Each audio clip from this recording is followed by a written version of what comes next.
Applicant HK1907, can you tell something about yourself?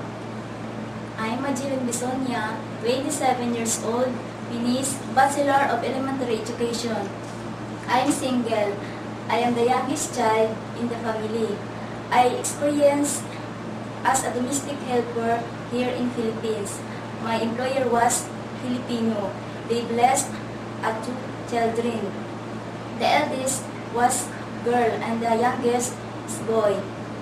My main duties and responsibilities are cooking the foods, cleaning the house, and washing the clothes. Okay, that's all. Okay, so your name is Majilan Besonia. Yes, ma'am. Okay, you're still single? Yes, ma'am. Without a child or a husband? Yes, ma'am. Okay, and you said that you're a college graduate with what course? Bachelor of Elementary Education. Okay, are you a licensed teacher? No, ma'am. Okay, but you are a graduate of a teacher. Yes, ma'am. Okay, and what is your order in your family? Youngest, Among how many siblings? 5 siblings. Okay, and what is your religion? Church of Christ. Church of Christ. Okay, so you are aware that you're applying for as a domestic helper? Yes, ma'am. Okay, and why you decided to work in Hong Kong to be a good domestic helper? Yes, ma'am.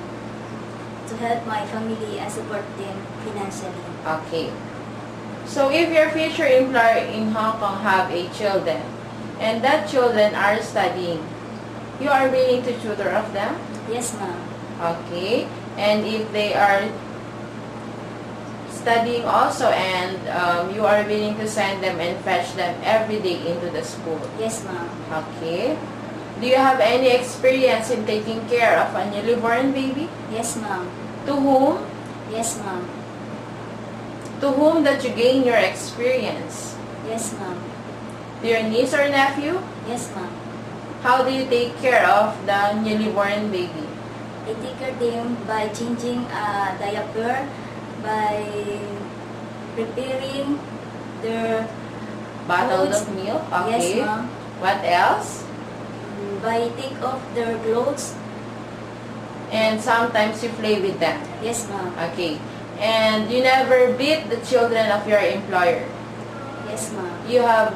You must have a long patience to them. Yes, ma'am. Are you willing to take care also of an elderly person if your future employer have? Yes, ma'am. If either a grandmother or a grandfather? Yes, ma'am. Are you sure that you will still sign your contract to them? Yes, ma'am.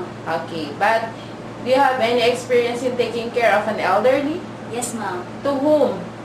My grandma. Okay. You know how to cook? Yes, ma'am. Like what food? Like adobo, tinola, pakpit. That is a Filipino dishes. Yes, ma'am. Okay, how about the Chinese dishes? You have an experience? No, ma'am. But you are willing to learn more. Yes, ma'am. Okay. And what kind of appliances that you know how to operate? Like washing machine, electric iron. Okay, and some of the appliances Yes, also. ma'am. Okay. Are you willing also to attend the training to improve yourself for Yes, being a ma'am. good domestic helper to them? Yes. Okay. Can you promise not to take your vacation unless you did not finish your contract? Yes, ma'am. How do you handle your homesickness?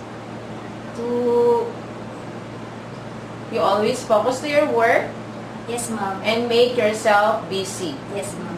Okay. Can you promise not to use your mobile phone during your working hours? Yes, ma'am. And you always check your personal hygiene very well. Yes, ma'am. Okay, and you must be polite and respectful to the family members of your employer if they have. Yes, ma'am. Okay, and if they have other maid in their house, are you willing to share to the room with them? Yes, ma'am. You have an experience in doing the car washing? Yes, ma'am. To whom? Yes, ma'am. To your previous employer, they have a car? Yes, How ma'am. many car they have? One only. Every day or twice in a week? Twice in a week. Twice in a week, okay. Do you love to take care of the pets? Yes, ma'am. You're not afraid? Yes, ma'am.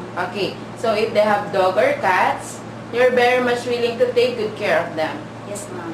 Okay, and If your future employer is watching right now, what is your message to them to select you and being part of their family? Hello, sir and ma'am. I know it's for you to select a new domestic helper. I'm here applying, and I will promise if you will hire me, I will promise to do all the responsibilities. Okay. So your name is Madeline Bisonia. Yes. And your religion is Church of the Christ. Yes. So if your future employer in Hong Kong cannot give you a Sunday off or a weekday off, it's okay for you. Yes, ma'am. You didn't argue to them. Yes, ma'am. Okay. So you are also willing to learn the language of Hong Kong like a Cantonese. Yes, ma'am.